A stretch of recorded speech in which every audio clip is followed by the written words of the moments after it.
विभज्यवाद YouTube channel में आपका स्वागत है। Welcome to विभज्यवाद। विभज्यवाद में सभी सत्पुरुषों का स्वागत है। विशाखा महाउपासिका का आदर्श ये वीडियो प्रकाशित करने जा रहे हैं। ये वीडियो पहले वीडियो विशाखा के पिता का आदर्श और विशाखा बहू का आदर्श, ये सेकंड वीडियो, और ये तीसरा वीडियो विशाखा का महाउपासिका का आदर्श। आदर्श का मतलब जैसा देखने के लिए दर्पण, दर्पण जिसे देखकर हमारा इतिहास हम निर्माण कर सकते हैं, इसी कारण विशाखा का आदर्श बतलाने जा रहे। तो विशाखा ये सिद्धार्थ बुद्ध काल में उपासिका संघ में महाउपासिका कहलाती है। उसकी विशेषता जानते हुए अन्य अठकथाएं उसके और उसका आदर्श बहुत बार व्याख्या किया जाता है। भिक्षु संघ और उपासक उपासिका उसका आदर्श लेते हैं, धारण करते हैं और इस पथ पर चलते हैं। तो ये वीडियो महाउपासिका का आदर्श है, विशाखा का महाउपासिका का आदर्श ये वीडियो है। तो महाउपासिका किस कारण कहलाता है? तो जैसे बुद्ध शासन में दान का बहुत महत्व दिया जाता है। वो क्यों? दान, पूजा, वंदना, भावना, पतादान, पतानुमोदना, धम्म सवन, धम्म देशना और अपने बुद्ध धर्म संघ पर उजु दृष्टि से पुण्य कर्म करना, ये परियति शासन सब दान पर निर्भर करता है, अपने त्याग पर निर्भर करता है, अपनी उपासना पर निर्भर करता है। तो ये बुद्ध शासन में विशाखा का इतना महत्व है, इतना आदर्श है। तो जैसे बुद्ध शासन में एक दान अधिपति होता है, एक दान दास होता है, एक दान सहायक होता है। तो जैसे दान अधिपति जिसे कहलाता है, तो ये बुद्ध शासन में सम्राट अशोक, प्रसन्नजित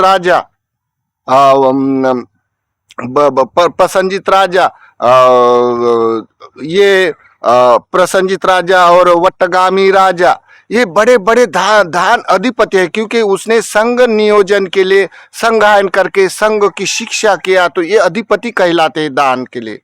और सम्राट अशोक जैसे ने अपने पास कोई धन न रखते हुए सभी भिक्षु संघ के लिए धन खर्चा किया, भिक्षु संघ धर्म को बढ़ाने के लिए, इसलिए वो दान अधिपति है।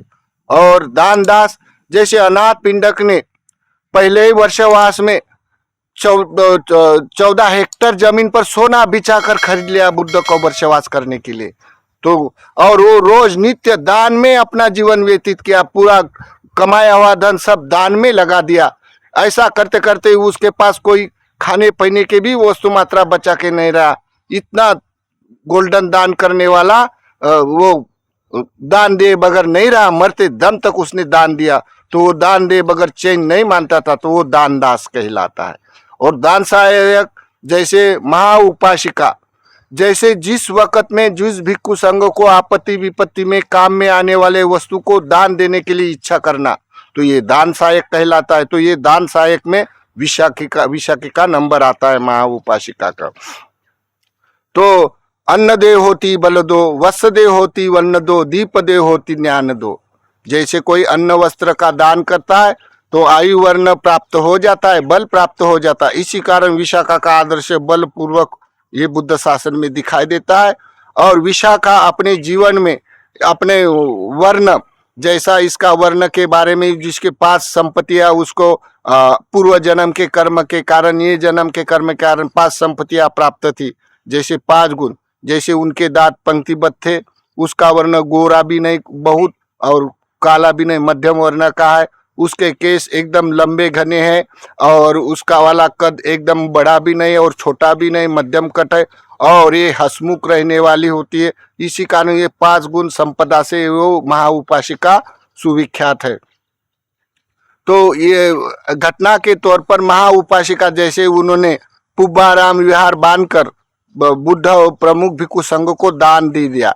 दान देने के बाद भगवान ने श्रावस्ती में 6 वर्षवास पुब्बाराम निवास में वर्षवास किया। तो देखो कितना पुण्य रहा होगा महाउपासिका विशाखा का। तो विशाखा का आदर्श लेते वक्त एक बार की घटना ऐसी हो गई, जैसे 20 साल तक परियति शासन परिपूर्ण नहीं हुआ था, क्योंकि उपासक उपासिका भिक्षु भिक्षुनियाँ अभी भी वो आर्य विनय से विनीत नहीं हुए थे और आर्य दृष्टि से परिचित नहीं हुए थे, तो विनयवादी धर्मवादी नहीं होने से भिक्षु संघ एक एक कपड़े में रहा करते थे। वो अल्प सा अपना जीवन यापन करने वाले थे, क्योंकि दान देने वाले अब उत्पन्न होने वाले थे, बुद्ध शासन की सामाजिक व्यवस्था निर्माण होने वाली थी।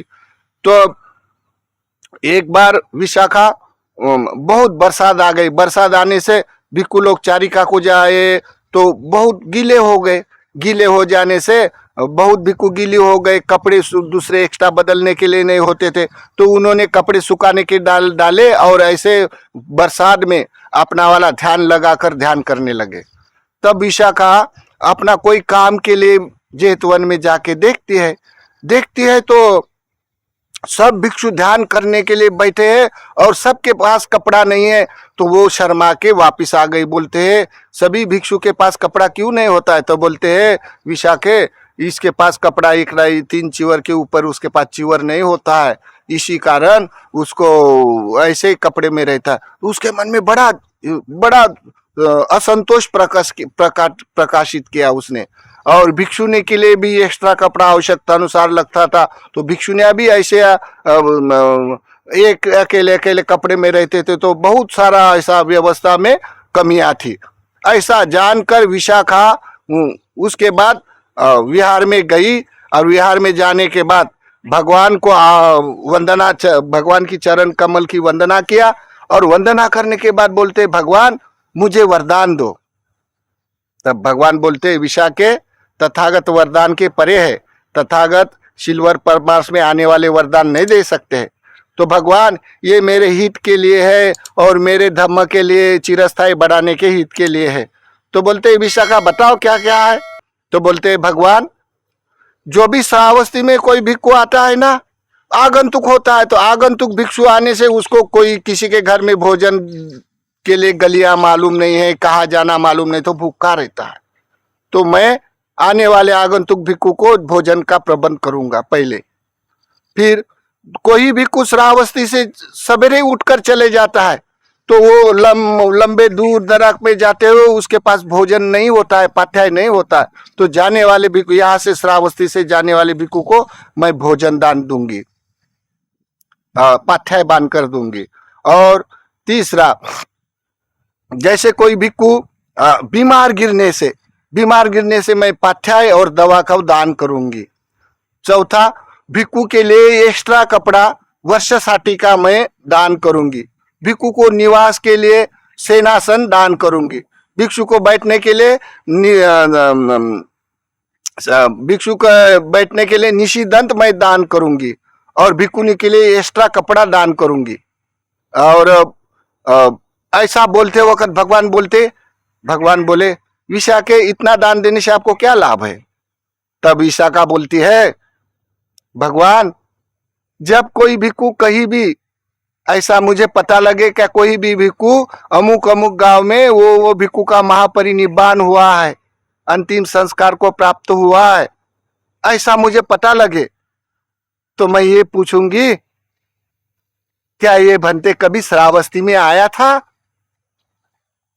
तो कोई बोलेगा हाँ ये तो श्रावस्ती में बहुत बार आया, तो निश्चित तौर पर मुझे पुण्य होगा, मेरा भी उसके पास दान गया है, इसी कारण मुझे बहुत प्रीति सुख अनुभव होगा और इसी कारण मेरी सुगति होगी और इसी कारण मैं धर्म में रममान रहूंगी, ये मेरा मैं धर्म की दायद रहूंगी, ऐसा करके ये मेरा पुण्य भाग समझूंगी। ऐसा करके उसके आंख में आंसू आ गए, जबकि तभी वो मार्ग में प्रतिष्ठित हो गए। देखो ऐसा बोलते हुए ये महाउपासिका का दान, तो जैसे अन्न दे होती वस्त्र दो, अन्न से दान देने से बल प्राप्त होता है देने वाले को लेने वाले को। वस्त्र दे होती वर्ण दो, वस्त्र दान करने से वर्ण देने वाले को लेने वाले को भी प्राप्त होता है। और दीप दे होती ज्ञान दो, जैसा कोई दीप दान करता है रहने के लिए, भिक्षु भिक्षुनिया को विहार करने के लिए दीप दान देता है, दीप धूप से पूजा करता है, उसको ज्ञान दृष्टि प्राप्त हो जाता है। इसी कारण विशाखा का ये आदर्श बड़ा महान कहलाता है। इस अर्थ से बुद्ध शासन में विशाखा के बारे में अन्य बार घटना के तौर पर व्याख्या भिक्खु भिक्खुनियाँ व्याख्या करते हैं। तो मतलब है क्या, जब से विशाखा ने अपना आदर्श निर्माण करने हेतु संघ के लिए भिक्खुनी संघ भिक्खु संघ के लिए 9 वस्तु एक्स्ट्रा देने का वरदान मांगा बुद्ध को, और तब से दान देना उपासिका ने अपना जीवन पर्यंत ऐसे ही अपना व्रत ले लिया। और ये व्रत लेके विशाखा का आदर्श लेके व्रत का तब से भिक्खु संघ साटिका यूज करते हैं, सेनासन यूज करते हैं, भिक्खुनी संघ एक्स्ट्रा कपड़ा यूज करते हैं, और भी आवश्यकता वस्तु अष्टपरिष्कार वस्तु के साथ सपरिकार सामग्री भी यूज करते हैं। विशाखा का आदर्श समझकर बुद्ध विहार बांधकर दान करते हैं। तो ये कितना बड़ा महान योगदान रहा है विशाखा का ये बुद्ध शासन में। तो आज भी उपासक उपासिका धम्मदायक विहार बांधकर विशाखा का आदर्श समझकर विहार बांधकर दान करते हैं। भिक्खु संघ को चिवर दान करते हैं, भिक्खु संघ को अष्टपरिष्कार वस्तु दान करते हैं। विशाखा के व्रत के जो एक्स्ट्रा साठी, वर्ष का साठी का सेनासन, भोजन, पाठ्याय, दवा, और भी जितना भी विशाखा ने अपने दान सहायक के माध्यम से अपना दान के लिए बोला गया था, ये सब के सभी विशाखा का आदर्श लेके उपासक उपासिका भिक्खु भिक्खुनियाँ के लिए दान करते हैं अपने वाले पुण्य संचित करने के लिए। तो ये बुद्ध शासन है। बुद्ध शासन में धम्म का दायड होना, धम्म का अधिपति दान अधिपति होना, धम्म में दान दास होना, कितना भाग्यवान होता है। इसी कारण विशाखा का आदर्श, सम्राट अशोक का आदर्श और अनाथ पिंडका का आदर्श ले लेके आज के उपासक कार्य करते हैं। काल बदल जाता है, कोई बात नहीं, अभी लोग दायत तो नहीं बनते हैं, गृहस्थी आचार्य पाचार्य बनते हैं। विहार बांधकर तो दान नहीं देते हैं, जैसे विशाखा ने अपना कोई एक पक्ष नहीं निकाला आचार्य पाचार्य का। भिक्खु संघों को बुद्ध विहार बांधकर भिक्खु संघों को प्रतिष्ठित किया। कोई सम्राट अशोक ने बुद्ध विहार बांधकर अपना अलग पक्ष निकालना नहीं, भिक्खु संघों को विहारे बांधकर संगायन करके प्रतिष्ठित किया और संघ शासन ही चला। अष्टा बनते, अलग आचार्य पाचार्य नहीं बनाया। अभी के काल में लोग आचार्य पाचार्य बनते, विपसना सेंटर बांधते हैं और वहाँ ना भिक्खु के अनुशासन का उच्छेद करते, ना भिक्खु के अनुशासन में रहे। तो इसी कारण ये दल बदलू होते वक्त देखकर झूठ बोलने के सहारे झूठ का झूठ उत्पन्न करते हुए धर्म को नष्ट करने वाले लोग होते हैं। तो ये अपना अपना भाग होता है। लेकिन फिर भी विशाखा और जो भी बुद्ध शासन में दान अधिपति, दान सहायक, दान दास हुए, जैसा अनाथ पिंडक जैसा दान दास उत्पन्न हो गया, तो ये दान दास नित्य अपना सभी का सभी धन, सभी अपने कार्य भिक्खु संघ को लगा दिया। ऐसा कोई नहीं आता है इतिहास का, कोई किसी काल में कोई आचार्य पाचार्य ने अपना एक पक्ष निकाल कर भिक्षु का परिहास किया, भिक्खु संघ से संघ के गुणों का उच्छेद करके अपने गुण धारण किया और अपना कोई ऐसा सिद्धांत बताया। अभी के काल में गृहस्थी आचार्य, विपसना आचार्य, बौद्धाचार्य, धम्माचार्य उत्पन्न होकर अपना अपना पक्ष निकाल कर भिक्खु संघ का परिहास करते हैं। और भिक्खु संघ दूसरे के खांधे पे बंदूक रखकर अपना निशाना बांधना चाहते हैं, क्योंकि उनमें भी अभी एकता की और ज्ञान और एकता का वर्जन नहीं करने के कारण वो भी भिक्खु संघ दूसरे के खांधे पे अपना निशाना बांधने वाले हो गए। तो इसी कारण समय पाते धम्म को धम्म बोलने वाला लोग हो गए। तो अभी भी हम इतिहास देखें धम्मदाय लोगों का, दान अधिपति, दान सहायक का, तो इतिहास इसमें विशाखा का भी इतिहास आता है।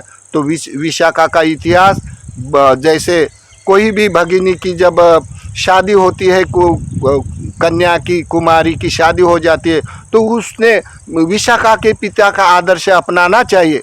कोई भी काल में बुद्ध का धम्म जैसा का वैसा फल देने वाला होता है संदिष्टि को, अकाली को। जैसे कोई बहू है तो बहू के रूप में कोई भी भगिनी होती है तो नई वधू के रूप में, नई बहू के रूप में होती है। तो विशाखा का बहू का आदर्श लेना चाहिए। और कोई भी उपासिका बनना चाहते, दिन पे दिन कोई भी उपासक में पुण्य कर्म जागते हैं, तो विशाखा का आदर्श लेना चाहिए, महा उपासिका का। तो ये महाउपासिका कहलाती है, दान सहायक कहलाती है और धम्म के दायक भी कहलाते हैं। ये महाउपासिका विशाखा है।